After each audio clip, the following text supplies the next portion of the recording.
Good afternoon. That breaking news, Baylor University is firing its head football coach and is moving the university president to a new job.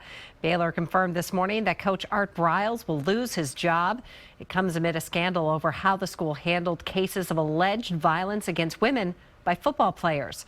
The scandal will also cost University President Ken Starr his job. Starr is going to be moving to the post of chancellor. The Board of Regents investigated and released its report today.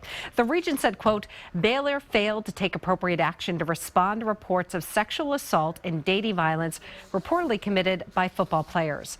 The report said in some instances that posed a risk to campus safety and the integrity of the university. We're going to have much more details on the impact of today's changes tonight on KXAN News at 5.